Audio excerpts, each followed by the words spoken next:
Hello दोस्तों, इसमें आप देखेंगे आज के वीडियो में कुछ गणित के छोटे छोटे प्रश्न हैं, लेकिन ये बहुत ही महत्वपूर्ण प्रश्न हैं। यह प्रश्न आपके सामने आने पर आसान तो लगते हैं, परंतु ये हमेशा इसमें हमसे गलतियाँ होती रहती हैं। इसमें देखिए, सबसे पहला प्रश्न है 256 को भाग करिए 2 से, फिर इसको भाग करिए 2 से, फिर इसको भाग करिए 2 से, फिर इसको भाग करिए 2 से। तो यहाँ हम करते क्या है, आप जानते होंगे कि भाग, जैसे कि आपको 40 को अगर 2 से भाग करना है तो आप इसका आंसर 20 लाएंगे, परंतु अगर आपको 50 को 3 से अगर भाग करना है तो यह पूर्णतया विभाजित नहीं होगा। तो इसका दूसरा रूप क्या है, आप 50/3 भी लिख सकते हैं।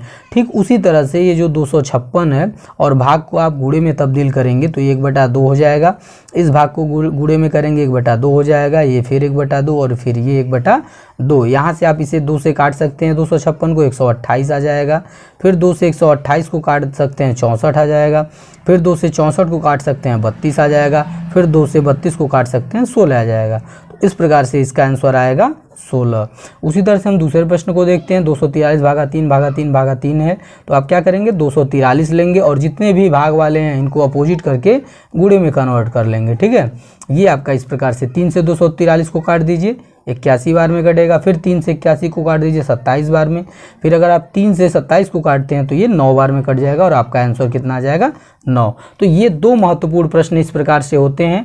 इसमें हम क्या करते हैं, पहले अंक को लिख देते हैं और लिखने के बाद जितने डिवाइड वाले हैं सबको गुणे में करते हुए और अपोजिट करते हुए चले जाते हैं। अंश को हर में तब्दील कर देते हैं और हर को अंश में तब्दील कर देते हैं और आपका आंसर निकल जाता है। ये एक प्रश्न है, यह प्रश्न बार बार जो है पूछा जाता है कि 2 पे घात 50 का 4 गुना क्या होगा, 8 गुना क्या होगा, 16 गुना क्या होगा। तो यह समझिए घात से संबंधित प्रश्न है, इसमें कुछ होता नहीं है। आप लिखिए 2 पे घात 50 का 4 गुना, 4 गुना मतलब क्या, 4 गुना 4 कर लीजिए। अब अगर आपका यहाँ 2 पे घात 50 है तो इसको क्या करिए, 4 को 2 पे घात 2 कर लीजिए, 2 दूनी 4 हो जाएगा। तो आप पढ़े होंगे कि यदि आधार बराबर हो तो गुणे की कंडीशन में घात जुड़ जाते हैं। तो ये आपका हो जाएगा 2 पे 50 धन 2 और ये आ जाएगा 2 पे 52। यही इसका आपका आंसर हो जाएगा। फिर अगला क्या कह रहा है आपका, 3 पे घात 15 का 9 गुना क्या होगा, 3 पे घात 15 का 9 गुना क्या होगा। तो आप लिखेंगे 3 पे घात 15 और इसका 9 गुना करने के लिए 9 का गुणा करवा देंगे आप, लेकिन ये 3 पे घात 15 है और 9 को आप क्या करिए 3 पे घात 2 लिख लीजिए। 3 का स्क्वायर 9 होता है ना, तो ये 3 पे घात आपका क्या आ जाएगा, 2 आ जाएगा, 3 त्रिक का 9। तो अब ये आपका क्या बन जाएगा, 3 आधार बराबर होने पर गुणे की कंडीशन में घात जुड़ जाते हैं। तो ये हो जाएगा आपका 3 पे 15 धन 2 और ये आ जाएगा 3 पे 17। ये इसका आंसर आ जाएगा।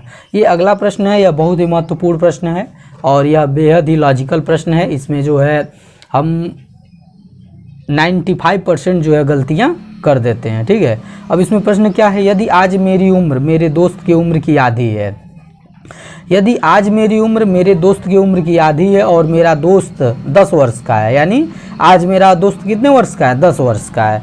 ठीक, तो जब मेरे दोस्त की उम्र 100 वर्ष होगी, यानी जब मेरा दोस्त 100 वर्ष का होगा तो मेरी उम्र क्या होगी। ये प्रश्न पूछ रहा है, यदि आज मेरी उम्र मेरे दोस्त की उम्र की आधी है और मेरा दोस्त आज जो है 10 वर्ष का है, तो जब मेरे दोस्त की उम्र 100 वर्ष होगी तो मेरा उम्र क्या होगा। तो कई बच्चे इसमें जो है तुरंत प्रश्न पूछने पे 50 वर्ष बता देते हैं, लेकिन ये पूर्णतः क्या है, गलत है।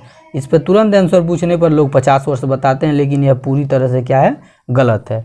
चूँकि आज वर्तमान में जो है, इस प्रश्न को देखेंगे, वर्तमान में जो है मेरा दोस्त 10 वर्ष का है, मेरा जो दोस्त है वह मेरा दोस्त 10 वर्ष का है, तो मैं उसका आधा हूँ, यानी मैं कितने का हूँ, 5 वर्ष का हूँ, यानी मेरी उम्र कितनी है आज, 5 वर्ष की है।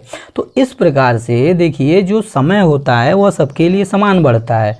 जो आपका 365 दिन होता है, यह दिन सबके लिए समान होता है, 1 वर्ष सबके लिए समान होता है। तो यहाँ से जब आप आगे बढ़ने का कार्य करेंगे तो जब ये 11 का होगा तो ये 6 साल का होगा, जब ये 12 का होगा तो ये 7 साल का होगा, जब ये 13 का होगा तो ये क्या होगा, 8 साल हो जाएगा। यानी आप देखेंगे 8 5 13, 7 5 12, 6 5 11, 5 ईयर का डिफरेंस जो आज वर्तमान में पैदा है, यही डिफरेंस हमेशा चलेगा। इस प्रकार से जब जो है मेरे दोस्त की उम्र जो है 100 वर्ष हो जाएगी तो मेरी उम्र कितनी आ जाएगी, 95 वर्ष, जो आपका ये 5 साल का डिफरेंस इनके बीच चल रहा है, या 5 साल का डिफरेंस हमेशा बरकरार रहेगा, ठीक है। तो यानी जब मेरा दोस्त 100 वर्ष का हो जाएगा तो मेरी उम्र उस समय कितने की हो जाएगी, 95 वर्ष की हो जाएगी। तो ये जो है ये बहुत ही महत्वपूर्ण प्रश्न है, और इस प्रश्न को पूछने पर ज़्यादातर बच्चे जो है 50 वर्ष उम्र बताते हैं, जो कि पूरी तरह से क्या है, गलत है, ठीक है। Thank you.